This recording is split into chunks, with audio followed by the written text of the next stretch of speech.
leads the conference in goals with 33. She gets inside and scores to open things up. Lily looks for Emma, finds her, wheels around against the defense, flips it inside. Conway, shot, score. In her career, 52 points alone this season. The 1-2 pass. Sullivan scores for the second time in as many possessions. Junior, boy, what could they do 2 years from now? Free position look, saved by Faley, who can pick up the ground ball. It is St. Rose. They will get a fresh 60 on the shot clock. Very similar to Sullivan and Rudden, leads her team in just about every single statistical category you can find. Ciliento scores on the left side. Gets toward the middle. She's double-teamed, flicks it back out. Shot attempt skipped in there, and the score from Abigail Moynihan. Free position opportunity for Stonehill. Fressel from a tight angle gets inside and scores anyway.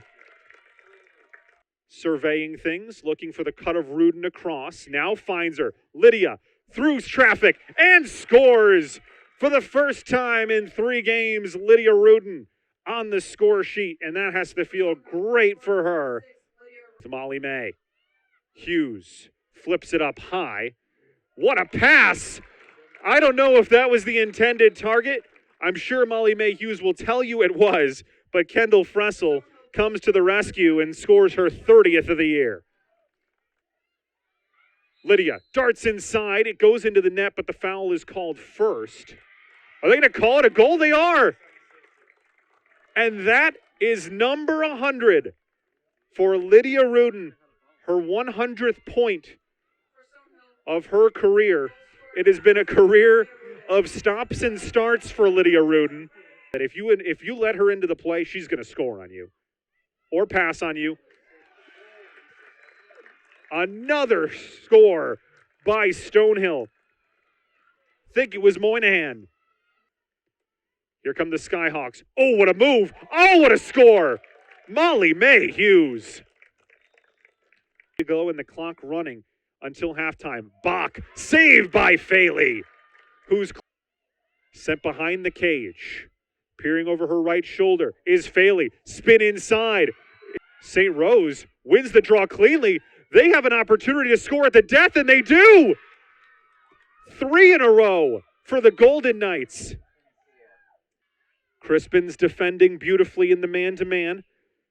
Butler comes around. She puts on some pressure. Shot comes in and is scored by Katie McPeak. So they take it outside and set up their offense. 7 attackers now in the offensive zone. They play it on the 1-2 and score. 23 seconds on the shot clock. Shot comes in from a very difficult angle, tumbling off to her right. Ciliento gets stopped by Faley. A dual penalty. This one flipped into the middle. Conway streaking through the middle. Picked out by Rudden. Hughes ducks the defender. 5 going up against 5 and scoring. Samantha Abel could not stay with Molly May Hughes, and Hughes gets a hat trick as well. A lot of good teams in the spring, but this women's lacrosse team may very well be the best of them, as you see it right there. Beautiful ball movement. Another goal finished top shelf. Portion basically right around the midpoint of conference play. This one skipped in there by Hughes. Molly May, her 5th. That doesn't even really count. Last year they went 1-11 as this one skipped in there. Make it 6 because Pace is in there too. So 6 straight ranked opponents before you finally feel like you might be able to get a little bit of a reprieve against St. Mike's. Stonehill scores their 20th. Puts a cap on it on the assist from Moynihan. And Stonehill wins this one by a final score of 21-10. Yeah, I think both of us think that was such a great game. It was such a team effort.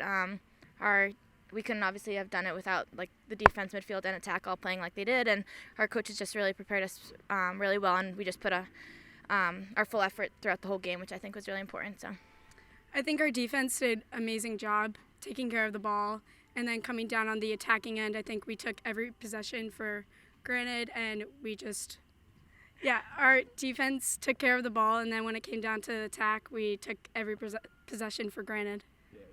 Yeah, I think the draw is some of the most important part of the game. Emma, Lily, and Victoria do so great on it, and I think that we can give them so much credit for the reason why we have the possession so much, and they just work so hard on it, and so we're really grateful for them. Yeah, I think that it's a huge honor, and I'm just super grateful for my teammates. They just pushed me to work so hard, and I just think that we're gonna have a really great rest of the season. And really excited. Yeah, I think that we have just such a balanced attack. All of us, each game, put up so many points each, and I think that's just so great. We just work so well together and have really great team chemistry.